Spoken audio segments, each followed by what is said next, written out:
Olá pessoal, tudo certinho? Estamos aqui na casa da professora Júlia Ramires Krieger e vamos falar um pouquinho sobre o trabalho dela que ela faz de filosofia com crianças. A professora Júlia, ela é formada em filosofia pela UFPE, ela fez um mestrado em educação na UERJ e ela estudou ciência da educação na Universidade Nacional de La Plata, em Buenos Aires. Tudo bem, professora? Tudo bem, olha, eu achava que a gente fosse falar de Sereno, meu cachorro, e não de filosofia. Pegadinha, Mas né? tudo bem, estamos podendo conversar, assim, desse assunto hoje. Pois bem, professora, quando eu entrei em contato com a senhora, eu perguntei... Senhora não, pode ser senhorita. A senhorita? Tá? Pode ser senhorita. Eu perguntei sobre como era o trabalho de filosofia para crianças. Sim. E aí fui logo corrigido com... Não é filosofia para crianças, mas filosofia com crianças. Qual seria a diferença entre essas duas abordagens? Então, bom dia, boa tarde, boa noite, né, pessoal? Vamos começar, então, fazendo a distinção que é da prática, assim, mais atual, né, dessa dinâmica desse trabalho. Existiu, de fato, e ainda existe a filosofia para crianças, tá? Não é uma coisa que não existe, não. Mas é porque o trabalho que eu costumo fazer já foi uma vertente, assim, de um professor que aprendeu com quem fazer filosofia para crianças e reformulou as estratégias para entender de uma outra forma. Agora, sim, a própria preposição já explica muita coisa, né? Quando Matthew Lipman criou essa metodologia também nos anos 70... nos Estados Unidos, ele estava realmente querendo trazer para as crianças, despertar para as crianças, esse estudo filosófico bem sistemático. Então ele trouxe diálogos filosóficos e tinham perguntas, assim, também formas de trabalhar, mas também pragmáticas do que era filosofia, né? Então era filosofia trazida num contexto para as crianças terem essa abordagem, né? Porque a gente tinha filosofia, né, no âmbito acadêmico, uma filosofia universitária. Então tinha filosofia para os estudantes universitários, filosofia acadêmica e filosofia para as crianças. Então no seria âmbito pegar escolar. Mais ou menos as ideias dos filósofos e colocar na linguagem infantil, mais ou menos. Também fazer elas pensarem autonomamente, né, também a respeito daquelas ideias, porque no final das contas elas estavam sendo apresentadas aos conceitos, mas não dentro daquele critério de antes. Mas assim, envolvia de fato uma metodologia, eu acho que mais fechada. Pela época, por ser nos Estados Unidos, que também é outra forma de trabalhar, né, e por vários outros motivos. Mas hoje em dia a gente costuma falar filosofia com crianças porque é construída junto, né? Então a gente faz filosofia com crianças, a gente tem uma experiência de pensamento com as crianças e inclusive não é só criança, né? De idade cronologicamente criança. A gente tem pensado também em filosofia com as infâncias, né? Filosofia, enfim, em outros aspectos. Agora, só para não perder o fio, assim, da pessoa que seguiu por outro caminho, foi o professor Dr. Walter Omar Cohen, que foi aluno de Matthew Lipman, né, também, e que trouxe essa outra perspectiva para também caber fora do contexto norte-americano daquela época, assim, sabe? Então, dentro daquela educação, né, nos Estados Unidos, cabia aquela forma de trabalho, mas talvez limitasse um pouco o que a gente pensa também do que é a filosofia, né? Não só como um sistema de pensamento com conceitos, mas como uma forma de se relacionar com os diferentes conhecimentos e sabedorias e tal, um outro tipo de prática, né? Então, partindo do novo entendimento do que é mesmo filosofia, pensar que ela pode ser compartilhada entre as pessoas e com as outras pessoas, né? Mais do que só simplesmente direcionar um estudo ou levar um conhecimento para alguém, né? Não sei se ficou claro, né?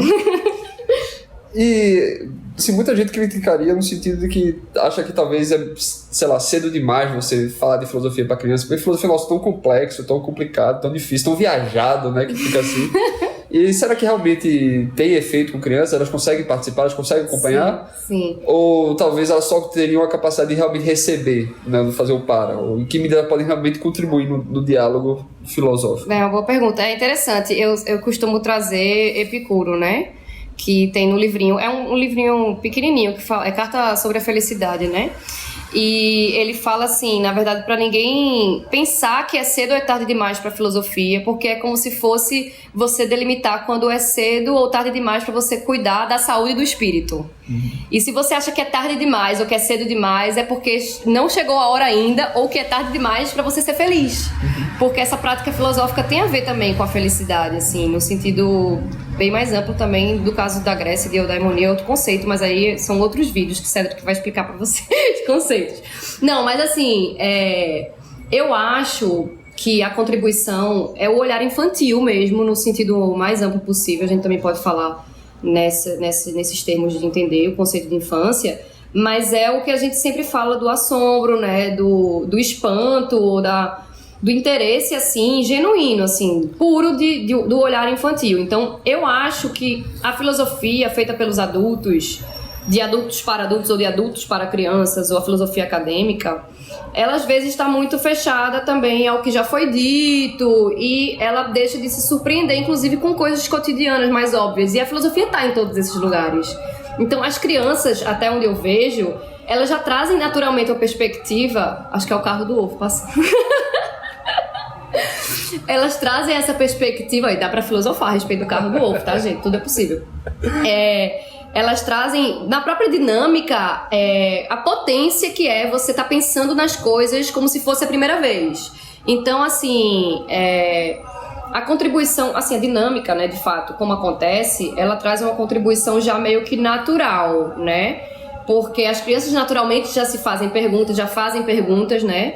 Então a ideia mais é só incentivar e instigá-las a fazer cada vez mais perguntas e cada vez mais, inclusive, aperfeiçoar o que elas de fato querem saber, assim, a partir da pergunta delas, né? Das perguntas delas. Não só o que o adulto traz, né? Isso, exatamente. Então, assim, é interessante porque termina que as crianças colocando questões para os pais, por exemplo, no cotidiano, né?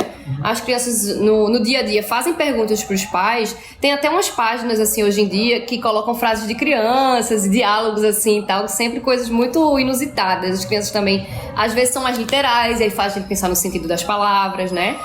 Enfim, elas trazem, assim, coisas no cotidiano que os pais ficam assim, caramba, eu nunca tinha pensado nisso, e se questiona também. Então, a contribuição das crianças para essas dinâmicas é justamente essa visão menos viciada naquilo que a gente já está acostumado a ver como adulto, sabe? Então, no caso, é um trabalho que você pode fazer com a criança, e em certa parte a criança também pode fazer com o adulto, claro, que ela conhece na família. Sim. Não, inclusive isso acontece muito, né? Assim, a gente tem muitos relatos de esse trabalho que já está sendo feito há um tempo bom no Brasil, onde eu estudei, né, o Núcleo de Estudos Filosóficos.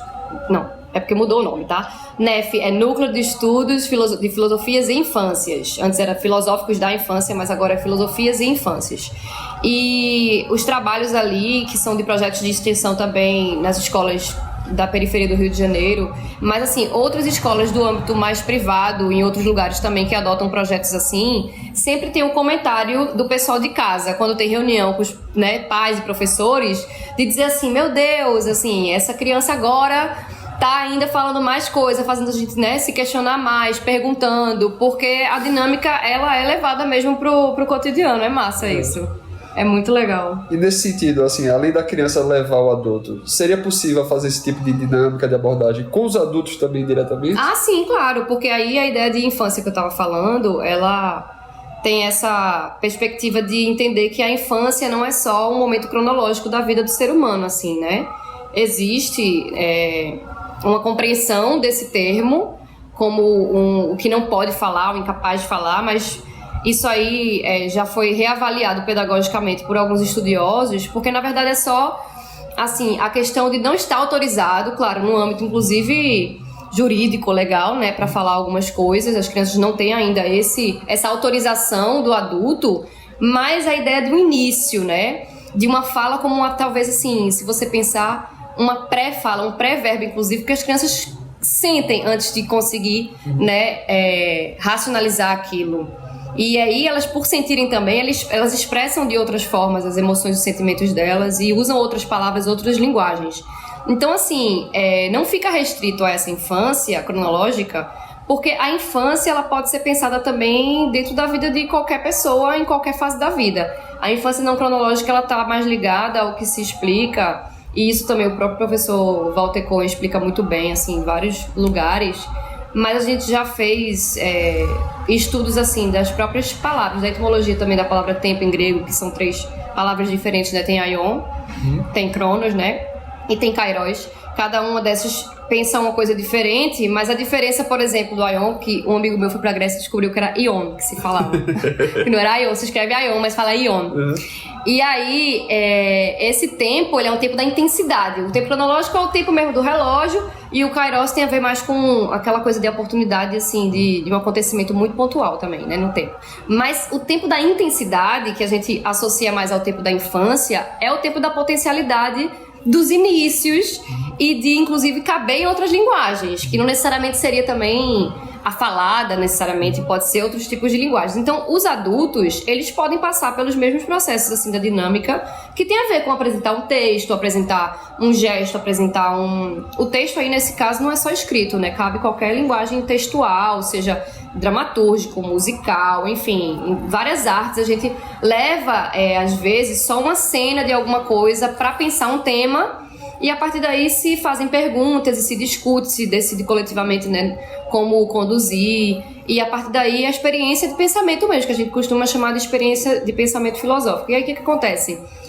Além de ser feito com as crianças, cronologicamente crianças, a gente faz com adultos também. A gente já trabalhou com educação de jovens e adultos, trabalha-se, né, lá em Caxias, né, nesse projeto de extensão da UERJ, por exemplo, e costuma-se fazer, inclusive, né, levar as crianças à universidade e fazer as conversas entre crianças e adultos, e flui muito bem. Inclusive é muito interessante como que naquele espaço as próprias professoras também do projeto, de outros âmbitos assim que participam junto com as crianças, o jogo ali é muito interessante, porque é se colocar num outro espaço-tempo para pensar filosoficamente um assunto que não foi pensado nem pelas crianças nem pelos adultos. Então tá todo mundo nessa igualdade das inteligências também, como pensaria a Rancière, né? Nesse caso, assim, tipo, tá todo mundo partindo do mesmo início ali, né? É bem legal. Então, professora, muito obrigado pelo seu tempo, pela disponibilidade, e até a próxima. Até a próxima. Eu só vou deixar aqui um momento, assim, publicidade para vocês pesquisarem os trabalhos do NEF. Até onde eu sei, a página é nef.org. Eu acho que é essa página. Sempre tem congresso e colóquio, né? Na verdade são colóquios de filosofia da educação também. E os trabalhos, assim, mais nessa linha estão muito, assim, arquivados nessas páginas. Aí a gente coloca no endereço aqui embaixo. Esse ano tem um colóquio e é sempre gratuito, aberto, livre, e vocês podem ver a programação e conhecer mais, assim, desse trabalho, que Walter, assim, difundiu muito bem no mundo inteiro. Em muitos lugares do mundo inteiro tem, né? E é pouco conhecido na academia aqui. Ainda é. Mas, assim, tem muita gente mobilizada com isso em muitas partes do mundo, e as oficinas são muito legais, assim, Então, assim, voltando para Recife, é que eu percebo que é legal circular também para isso se disseminar mais, mas já existe um trabalho muito forte em muitos lugares, e esse ponto de partida vai levar para outros canais, porque ali é um momento de reunião, né? O colóquio reúne muitas pessoas que trabalham com isso. Quem tiver interesse, quem trabalha com licenciatura, quem está agora, né, estudando filosofia para ser licenciado, e saber que não existe só o ensino médio, né, também para se trabalhar com a filosofia. É isso, grata, gente, pela oportunidade. Obrigado, tchau. Valeu, amigo. Dá tchau, sereno. Dá tchau, só faz dormir, né? Só faz dormir.